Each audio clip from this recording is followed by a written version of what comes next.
Press वार्ता तो इसी ये जो तानाशाही चल रही है मतलब सरकार की तरफ से जिस तरीके से गुंडागर्दी से शासन को चलाया जा रहा है इसी के को लेकर तो ये पीसी है। और ये पीसी केवल सहारनपुर में नहीं है, हमारे उत्तर प्रदेश के तमाम जिलों में अलग अलग जगह ये पीसी के जरिए आप लोगों के जरिए ही अपनी आवाज़ को बुलंद करना चाहते हैं, अपनी आवाज़ को सरकार तक पहुंचाना चाहते हैं। दीपक कुमार जी, आपने तानाशाही की बात की। कल केंद्रीय मंत्री अनुराग ठाकुर ने आरोप लगाए हैं कांग्रेस पार्टी पर और राहुल गांधी पर। उन्होंने कहा है कि वो कानून को नहीं मान रहे, क्योंकि इससे पहले भी लालू प्रसाद केंद्रीय मंत्री रहे, उनकी 14 लोगों की सदस्यता रद्द हुई है। तो उनका साफ तौर पर कहना है कांग्रेस पार्टी कानून को नहीं मान रही है और वो जो है कानून से ऊपर उठकर काम कर रहे हैं। कैसे देखते हैं? नहीं, आप एक बात तो बताइए, हमने कानून का कहाँ पालन नहीं करा, कहाँ राहुल जी ने कानून का पालन नहीं किया। सजा हुई, उसे मान लिया उन्होंने, ठीक है, उसके बारे में कोई आलोचना तो नहीं की। तो कहाँ कानून का पालन नहीं किया? हर स्तर पे कानून का पालन कर रहे हैं हम लोग। तो रूल्स ऑफ लॉ में विश्वास करने वाले लोग हैं।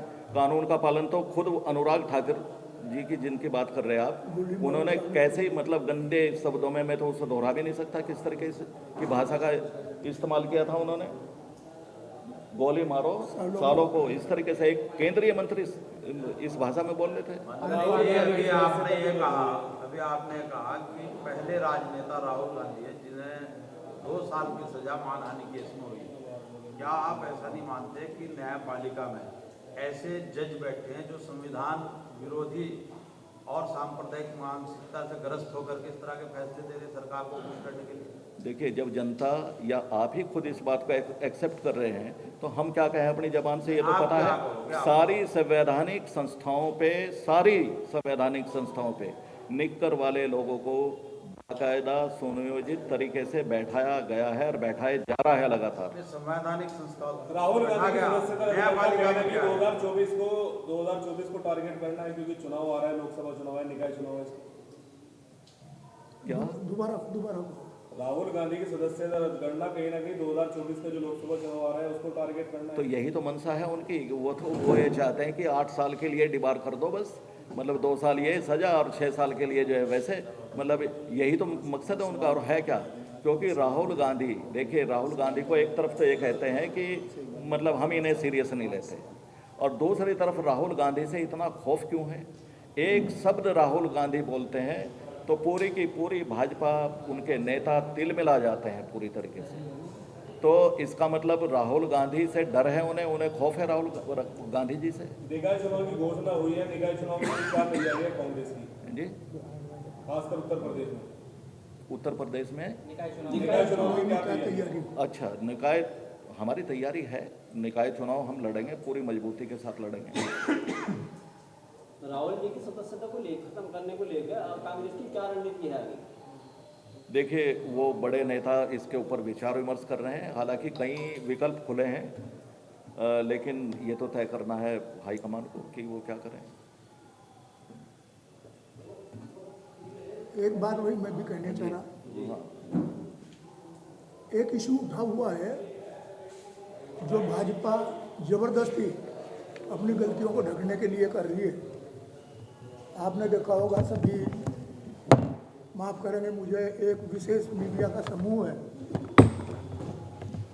जिसका नाम भी लोगों ने ही रख रखा, गोदी मीडिया।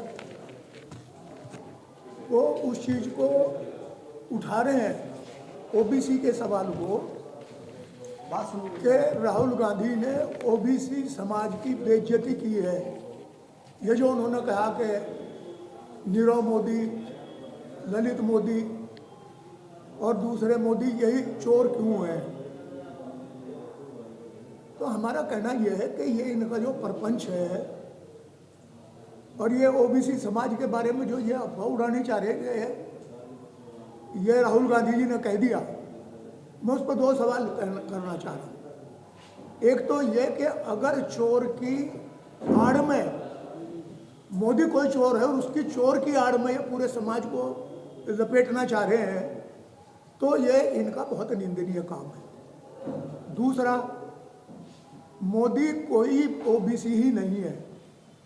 गुजरमल मोदी हमारे बराबर में ही आई, ये ओबीसी नहीं है, मारवाड़ी बनी है।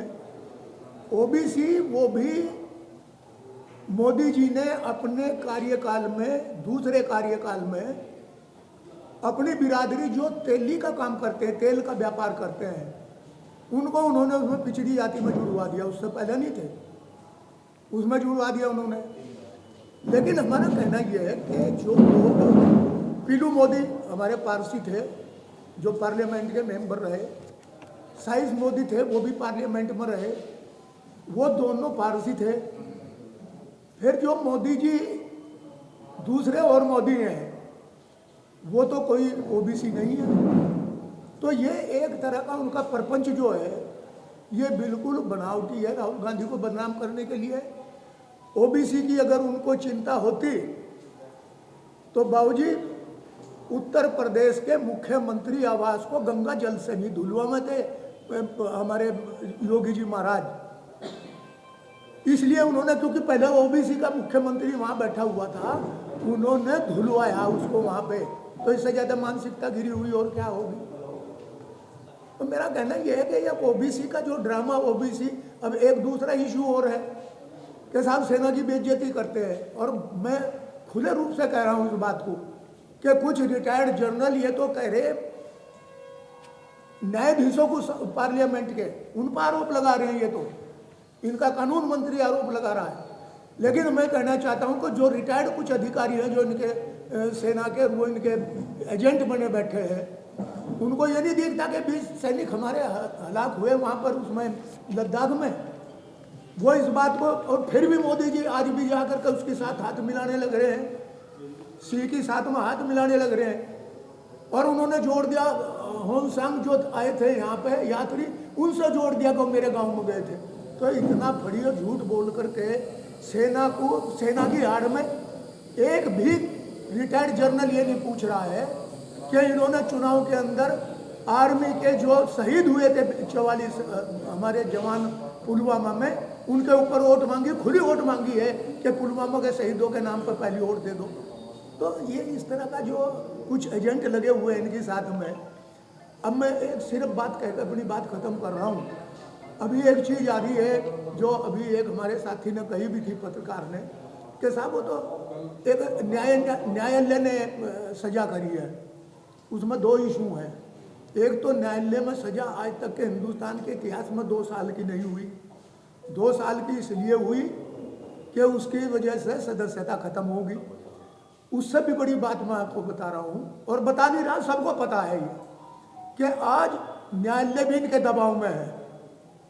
आज जो हमारे मुख्य न्यायाधीश बैठे वो इसके दबाव में नहीं आ रहे, इसलिए इन्होंने उनके ऊपर किस तरह की टिप्पणियां कर रहे हैं इनके कानून मंत्री, जो आज तक किसी कानून के मंत्री क्या किसी ने भी ट्रोल आर्मी न्यायाधीश के खिलाफ नहीं इस तरह की हरकत की होगी। आज उनके बारे में कह रहे हैं। और दूसरी सबसे बड़ी बात यह है कि छोटे न्यायालय हैं, इनके न्यायालय को पता है कि लोया जज के साथ में क्या हुआ है। क्या हिम्मत है इनकी कि वो इनके प्रभाव में नहीं है, इनके दबाव में नहीं है। और इन्होंने दोनों तरफ से हमला करने की कोशिश की। पार्लियामेंट में इन्होंने विशेषाधिकार के माध्यम से उनकी सदस्यता खत्म करने के लिए कोशिश की राहुल गांधी का। और दूसरा ये चल रहा था इनका ट्रेंड, उस बारे में मैं अपने मंत्री जी से, दीपक जी से भी एक बात कहनी चाहूँगा, जो मैंने यहाँ भी एक इंटरव्यू में कही थी किसी से। हमारे सहारनपुर में मोदी जी के खिलाफ एक मुकदमा दायर हुआ CGM के यहाँ, इस बात के ऊपर कि इन्होंने, जब ये मुख्यमंत्री थे गुजरात में, तो ये तिरंगे झंडे के ऊपर जो राष्ट्रीय ध्वज है हमारा, उसके ऊपर खड़े हुए हैं, उस पर मुकदमा कायम हुआ यहाँ पर। वो यहाँ से खारिज कर दिया गया। ये कह दिया कि हमारा जुरिडिक्शन नहीं है, वो गुजरात का मामला है, वहाँ जाओ। लेकिन हमारे यहाँ के जिसने वो केस किया होगा, अभी उसकी हम उसके रिकॉर्ड मंगा रहे हैं, उसने जाकर का हाई कोर्ट में उसके खिलाफ रिवीजन किया। हाई कोर्ट ने उसके ऊपर कोई निर्णय नहीं दिया। आज तक वो केस पेंडिंग है हाई कोर्ट में। मेरे पास रिकॉर्ड है उसका, मैंने मंगाया है वहाँ से डाल कर सवाल, वो आज भी जिंदा है केस। उसके ऊपर हाई कोर्ट ने ना तो उसे खारिज किया और 2013 से पेंडिंग पड़ा हुआ है। तो मैं ये कहना चाह रहा हूँ कि ये जो करते हैं और जिस तरह से न्यायालय को दबाव में ले रहे हैं, वो बहुत स्पष्ट है कि आज जब एक केस हाई कोर्ट ने इसलिए पेंडिंग डाल रखा जुरिडिक्शन के ऊपर, तो आज कोई केस अगर हुआ कर्नाटक में तो उसके ऊपर सूरत के अंदर कैसे मुकदमा लिया गया है, ये इनका आप स्पष्ट है ये कि न्यायालय दबाव में है। और छोटे न्यायालय की तो मैंने बात की, जो लोया के साथ में हुआ, उस जो संजीव भट्ट के साथ में IPS ऑफिसर के साथ में हुआ, जो उम्र कैद में बंद है, हरेन पांड्या के जो वहाँ का गृह मंत्री, नीरा गृह मंत्री था, उसका कत्ल हुआ, उसमें सब कुछ मामला हुआ। मेरा कहना यह है कि नीचे के न्यायालय की तो क्या औकात रहेगी जब कानून मंत्री जो है सुप्रीम कोर्ट के न्यायाधीशों को धौंस दे रहा है, और दूसरा ये कह रहा है कि जो रिटायर हुए हैं सुप्रीम कोर्ट के जज, वे कुछ आज आतंकवादियों से मिले हुए हैं, विरोधी दलों से मिले हुए हैं। तो छोटा अधिकारी बेचारा न्यायालय का सबसे नीचे का अधिकारी है, उसकी क्या हिम्मत है इनके कहने से नहीं काम करेगा? करना है हमारे पर करो, इसी बात पर करो, हमारे पर मुकदमा हम देखेंगे। तो बात यह है कि ये बहुत स्पष्ट है कि इन्होंने इरादतन करा, और जिस तरह से ये सेना की आड़ लेकर के वोट मांग रहे हैं, उसी तरह से ये न्यायालय की आड़ लेकर के इन्होंने ये इस तरह से राहुल गांधी की सदस्यता समाप्त करने का एक पूरा इन्होंने एक